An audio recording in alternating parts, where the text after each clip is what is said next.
After World War II ended in 1945, America's top enemy for 50 years was an economic system that seemed unstoppable: communism, the extreme form of socialism.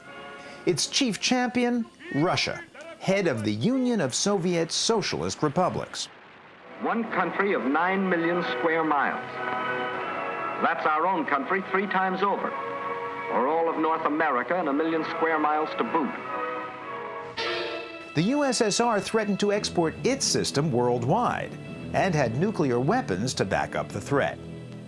The U.S. risked Russian attack in the name of freedom, democracy instead of dictatorship, the economic freedom of a free market filled with choices instead of a command economy where government does the choosing. The idea of socialism or communism, though, can be quite appealing. An economy based on sharing, collective effort for the common good. In the 1930s, this economic system actually seemed an alternative to the risky free market capitalism of Europe and the U.S., then suffering a Great Depression with unemployment of 25%. By contrast, Russian workers were said to be fully employed, happy, equal. Why, even orchestras, said the propaganda films, had no conductor, no boss. There is no leader. You'll notice that the eye of the musician is always on his music. But the image was a charade. Since bureaucrats, not the market, set prices and production quotas, supply and demand never met. Since everyone got paid the same, there was scant incentive to make good products. Command non-market economies eventually collapsed in Russia and elsewhere. And yet, a few countries still swear by socialism. Among the most extreme, Cuba, just 90 miles from Florida. No longer supported by Russia, Cuba is now struggling with the tensions between free market capitalism and government-controlled socialism. For the economic tourist, Cuba, and especially its main city, Havana, is a surprise. Yes, there are plenty of the expected third world vignettes, the make-work jobs, the makeshift travel arrangements, a public transportation system bursting at the seams. When the Soviet Union collapsed and its subsidies vanished, people were nearly starving here. But in recent years, a major makeover has been in progress. Cuba decided to sell its culture, its climate, its beaches to foreigners, and so tourists poured in all over the country from all over the world. Hotels now abound, especially in Havana, and new ones are going up, built by everyone from the Spanish to the Chinese. The U.S. forbids doing business with Cuba, but Cuban joint ventures with the Japanese and Koreans have brought in household gear you might see at any American shopping mall. And supermarkets offer an almost all Cuban clientele everything from Brazilian Diet Jello to Jack Daniels and Johnny Walker Red. This year's sales at the Supermercado? Up to this moment, they are $6,324,000. The average bill per customer is $17.36. That's right. Here you pay not in Cuban pesos, but in U.S. dollars, encouraged after the Russians pulled out. Tourism and foreign investment help dollars now reach its estimated more than half the Cuban population. In short, it seems like capitalism is taking root. On the other hand, many Cubans still think capitalists are pigs. Business is dirty, and that all production should be sold to and through the state, as these real pigs will be as soon as they fatten up. The state gives me everything I need, the grain, the breeding stock, so my commitment is to them. Sometimes the private guys show up, but I don't trust their scale. With the state, I always have confidence.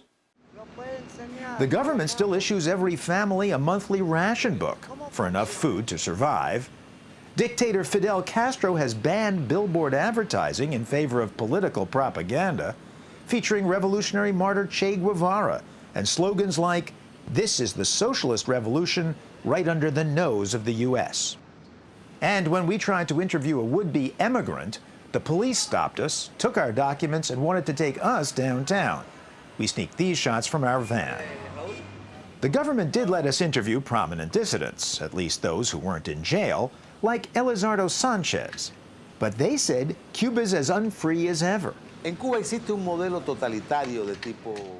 What we have here is closer to the Soviet totalitarian system, an absolute state monopoly that controls virtually everything, down to the barbershops. In Cuba, then, an economics reporter can feel totally confused. At some moments, you think Castro has saved the command economy, and right under Uncle Sam's nose. At other times, it seems clear the free market is burrowing irresistibly from within.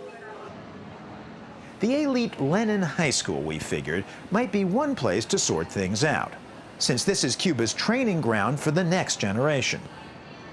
A group of English speakers was waiting for us.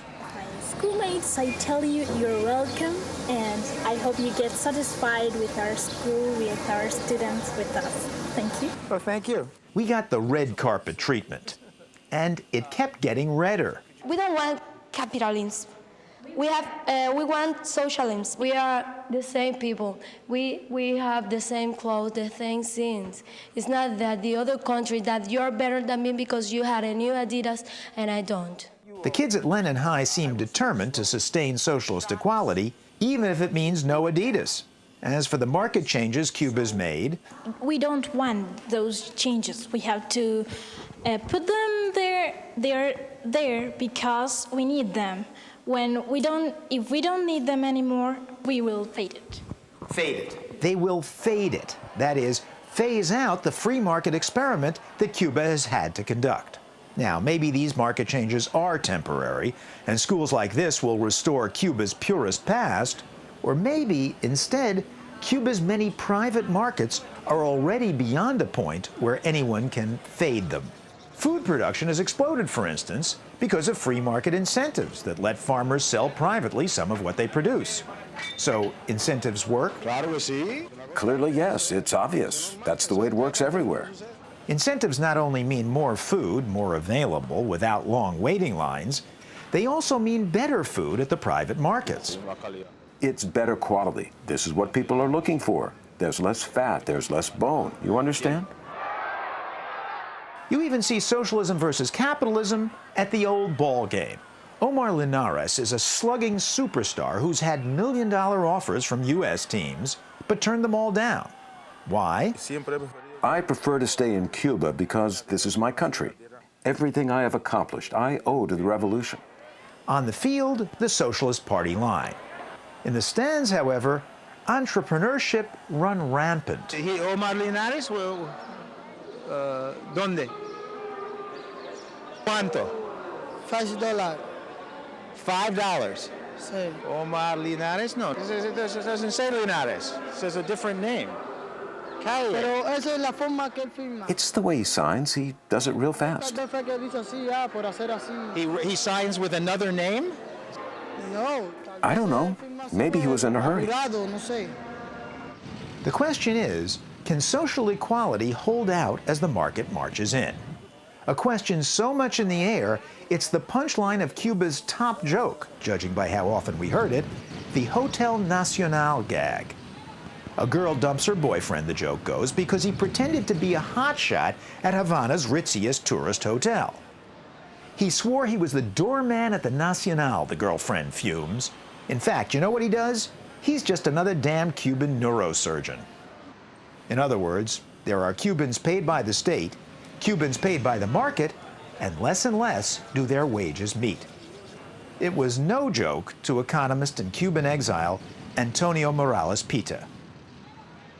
For me to become a professor, I had to study 20 years. I have to work very hard.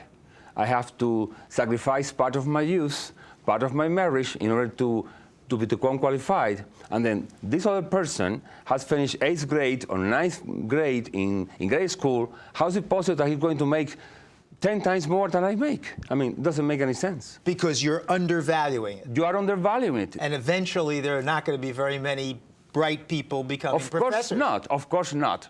No, of course not. In Cuba, the struggle between market freedom and non-market rules grinds on.